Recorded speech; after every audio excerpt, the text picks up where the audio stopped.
Doctor Mohammad ইউনূসের নেতৃত্বাধীন অন্তর্বর্তী সরকারের দায়িত্ব নেয়ার পর প্রথম কোনো দেশের সরকার প্রধানের ঢাকা সফর। শুক্রবার দুপুরে পুরনো বন্ধু মালয়েশিয়ার প্রধানমন্ত্রী আনোয়ার ইব্রাহিমকে উষ্ণ অভ্যর্থনা জানান প্রধান উপদেষ্টা। এ সময় হজরত শাহজালাল আন্তর্জাতিক বিমানবন্দরে গার্ড অব অনার ও লাল গালিচা সংবর্ধনা দেয়া হয় মালয়েশিয়ার প্রধানমন্ত্রীকে।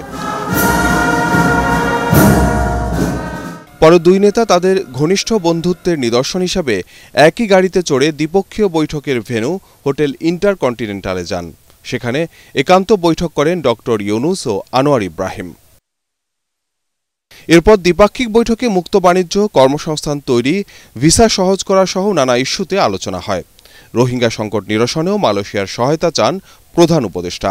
We discussed the unprecedented mass movement leading to the second revolution in Bangladesh, have made remarkable sacrifice in their quest for freedom and discrimination-free new Bangladesh.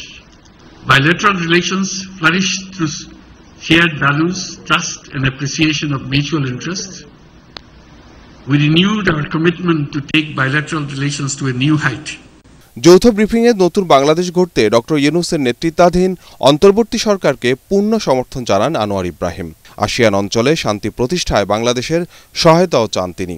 I fully support your position and I believe your effort to ensure that this new Bangladesh is Bangladesh which is such a vibrant democracy and respect the rights of every single citizen in the country.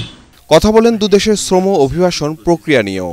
Ticket জটিলতায় মালয়েশিয়ায় যেতে না পারা 18,000 শ্রমিককে সহায়তার আশ্বাস দেন Anwar Ibrahim. An attractive destination for investments in terms of data center and artificial intelligence.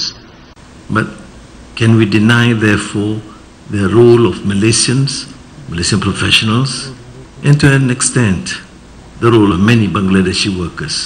I will certainly give that a major consideration. At least the first phase, subject to all the conditions being met. অন্তর্বর্তী সরকার দায়িত্ব নেয়ার পর কোন দেশের সরকার প্রধান হিসাবে doctor ইউনূসকে প্রথম সমর্থনও জানিয়েছিলেন মালয়েশিয়ার প্রধানমন্ত্রী আনোয়ার ইব্রাহিম। ইকরামুল হক সায়েম, ATN বাংলা, ঢাকা।